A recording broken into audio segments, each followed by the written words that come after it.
Assalamualaikum warahmatullahi wabarakatuh. Kami dari kelompok 5 akan membahas tentang laporan keuangan PT Unilever. Kelompok kami terdiri atas saya sendiri, Aisyah Sarifanisa, NIM 7211418130, ada Siska Dewi, ada 133, dan Arini Syafa'ah 134.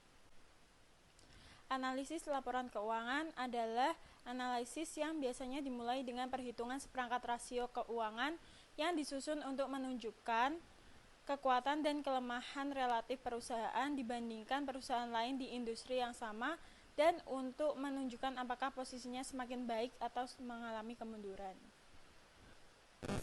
Analisis rasio keuangan yang pertama itu ada rasio likuiditas. Terdiri dari current ratio. Current ratio yaitu perbandingan antara jumlah aktiva lancar dengan kewajiban jangka pendek. Yang kedua ada quick ratio, perbandingan antara aktiva lancar dikurang persediaan dengan jumlah kewajiban jangka pendek.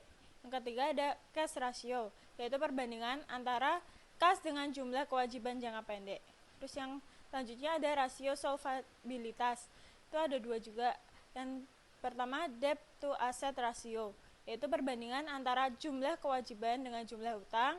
Yang kedua, debt to equity ratio, perbandingan antara jumlah kewajiban dengan modal. Selanjutnya ada rasio profitabilitas. Ada 3. Yang pertama ada NPM, yaitu perbandingan antara laba bersih dengan penjualan. Yang kedua ada ROA, perbandingan antara EAT dengan jumlah aktiva. Yang ketiga ada ROE, perbandingan antara EAT dengan modal. Selanjutnya ada rumus rasio. Yang pertama rasio likuiditas, yaitu current ratio. Rumusnya aktiva lancar dibagi hutang lancar dikali 100%. Yang kedua ada quick ratio. Aktiva dikurangi persediaan dibagi hutang lancar kali 100%.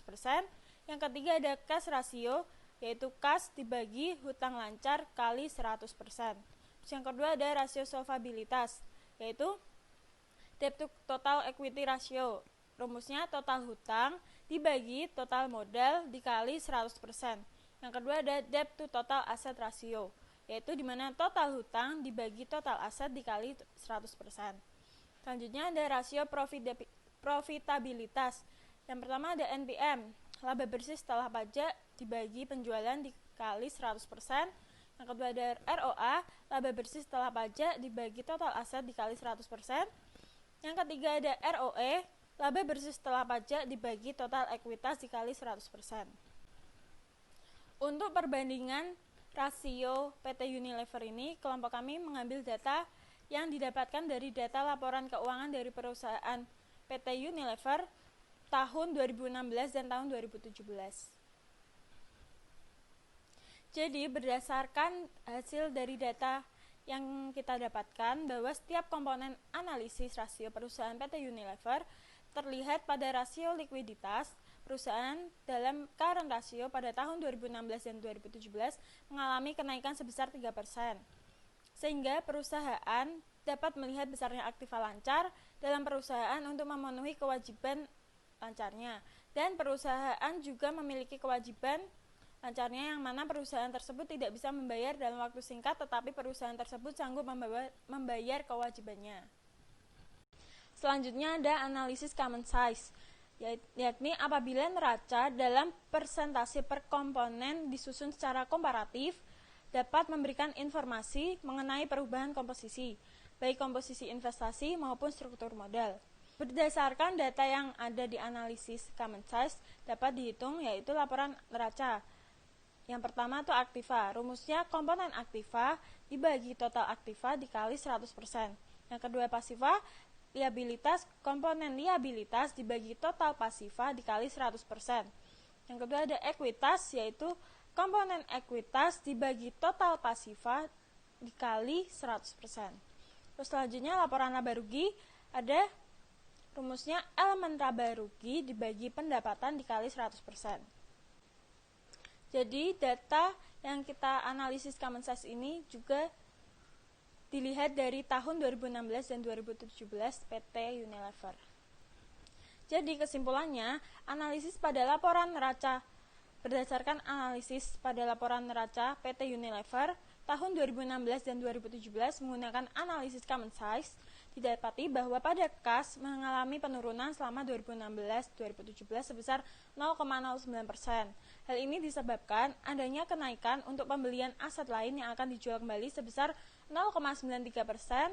Hal ini berjaga-jaga untuk penambahan dana untuk kas dan dapat penambahan pada pos piutang. Dari hasil analisis common size, pada laporan Pasifa PT Unilever tahun 2016-2017 didapati bahwa terdapat pinjaman pada bank meningkat sebesar 5,25%, membuktikan bahwa selama periode 16-17 PT Unilever kurang mampu menghimpun dana dari masyarakat.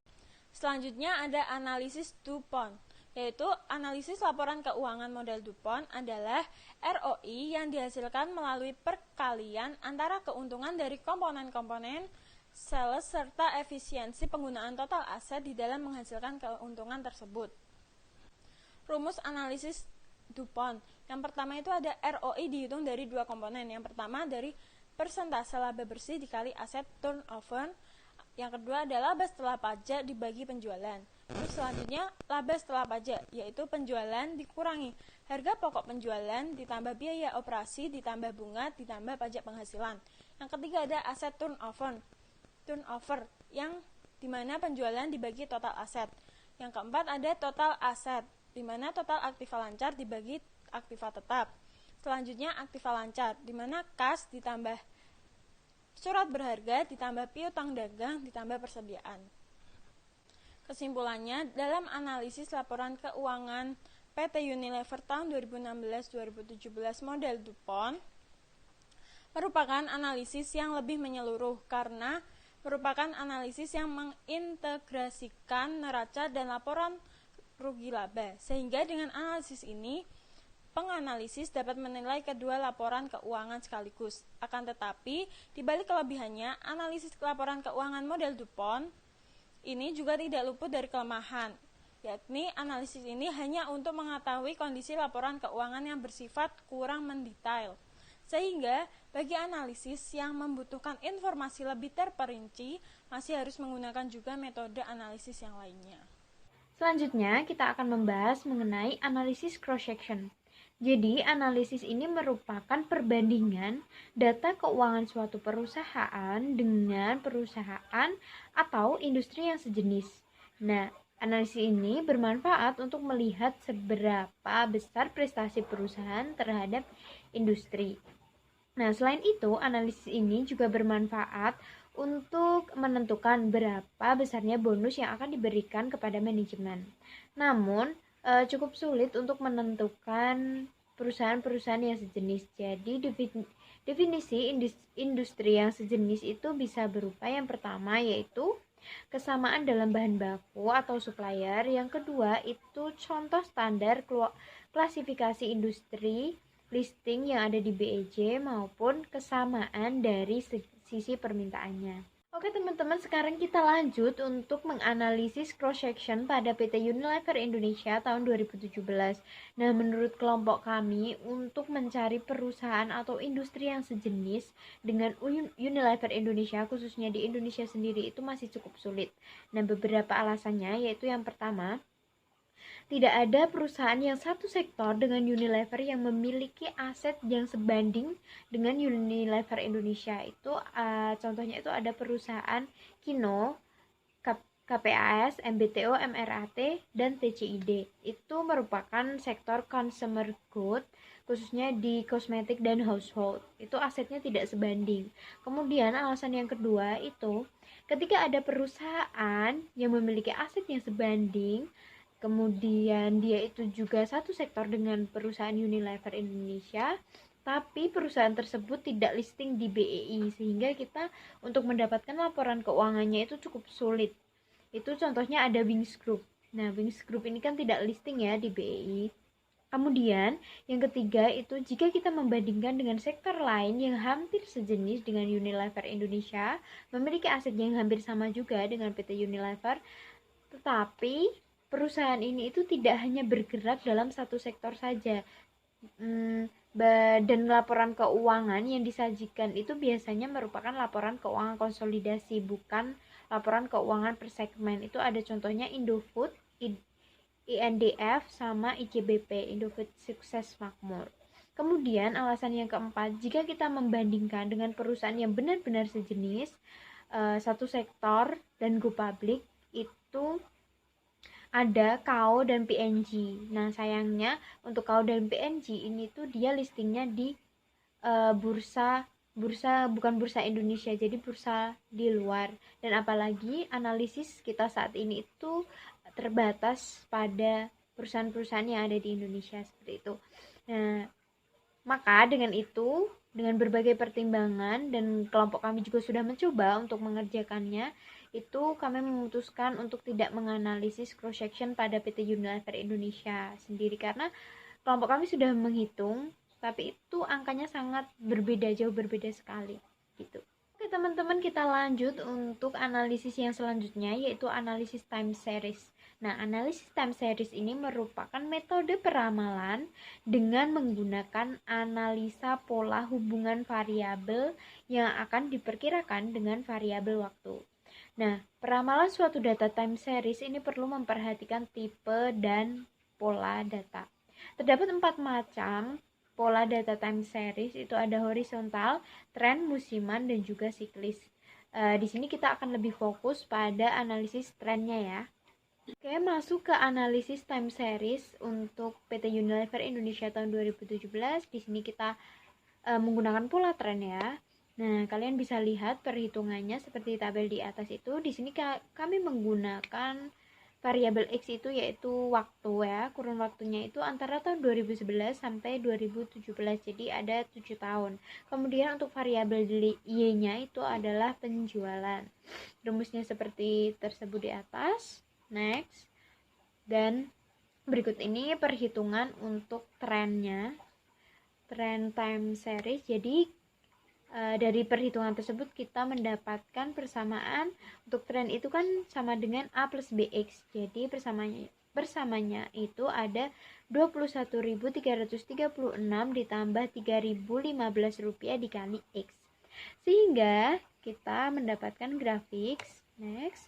Nah, seperti ini. Bisa dilihat ya, untuk yang garis biru itu adalah tren, sementara untuk garis yang orange itu adalah penjualannya.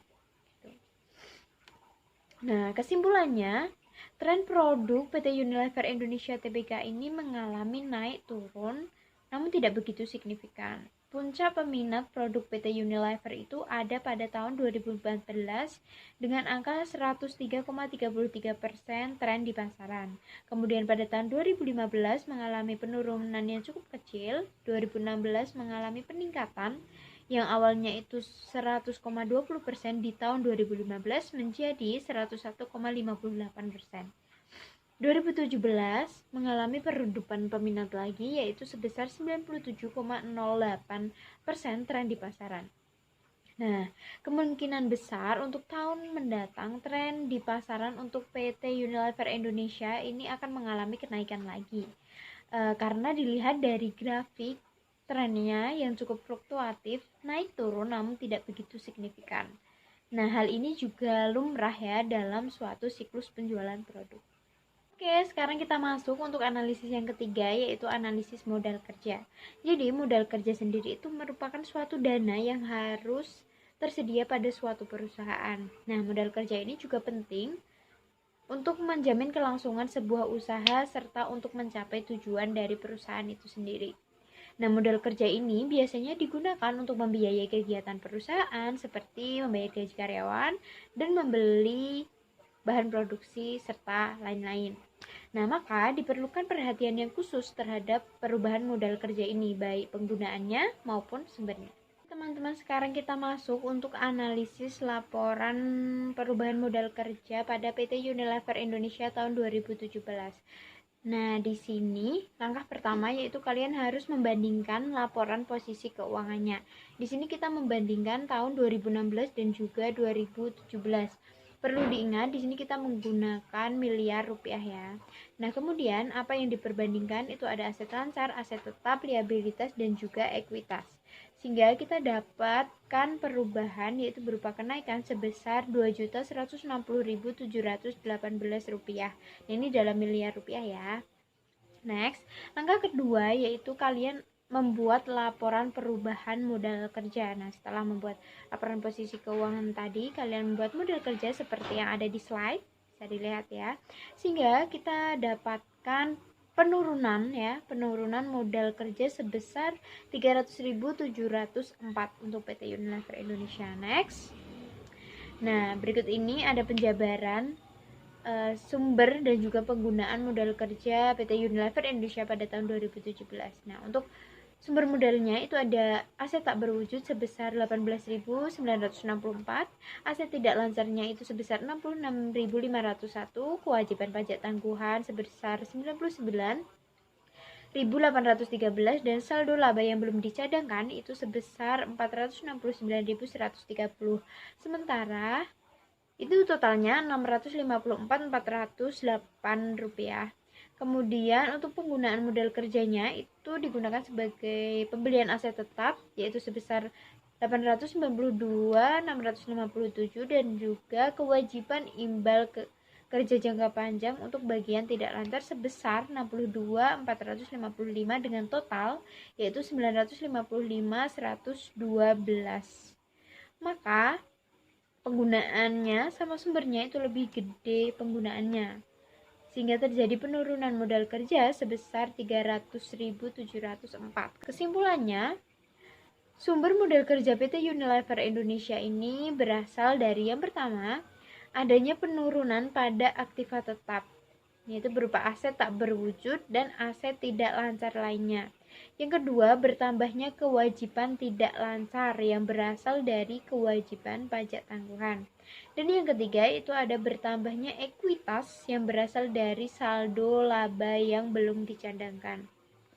Jadi, total sumber modal kerja pada tahun 2017 itu sebesar Rp654.408 dalam miliar ya.